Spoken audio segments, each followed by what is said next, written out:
The decade of innovation announced by both President and the Prime Minister provides a unique opportunity to the country to celebrate creativity and innovation at all levels. Honeybee Network, for the last 20 years, tried to mine the minds of the masses.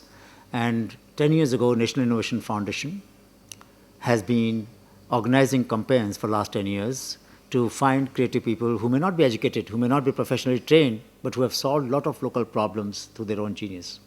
We need to create awareness among the formal R&D institutions and education institutions as to why they shouldn't join hand with these people who have solved problems so creatively. So one of the priorities that I would think we should have is to create a niche in the institutions of higher learning as well as science and technology, that they must be mandated to allocate a minimum amount of funds to add value to innovations, inclusive innovations by common people. Second thing, which is very crucial and to my mind very important, is to change the mindset.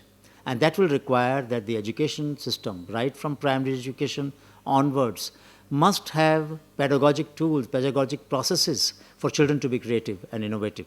There should be lessons about innovators. There should also be exercises, quizzes about innovations, and that can possibly make young kids more curious and concerned about the problem which have remained unsolved or problem which can be solved creatively. And the third priority is that India has learned to live with a lot of problems unsolved for centuries or millennia. I remember Gandhiji way back in 1920s offered a lakh of rupees prize, which in today's value is 20 crores, for improving charkha. And he gave design specifications that the design must meet these requirements.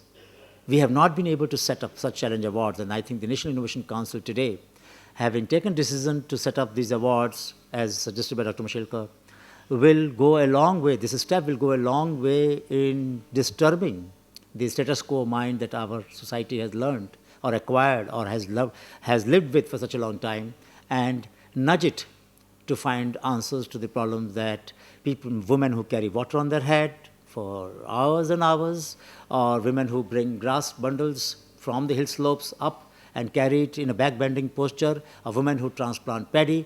All the rice that we eat is grown by women in a very back-bending posture, and therefore we need to find solutions to whole range of problems. We take a cup of tea, and the women who pluck tea leaves get pain in their shoulders by picking up leaves 2,000, 3,000 times. So inclusive innovation, to sum up to my mind, means a commitment by the nation to reduce drudgery, particularly in the life of women and also the laborers, in a time-bound manner, so that India will not live with this kind of inertia any longer.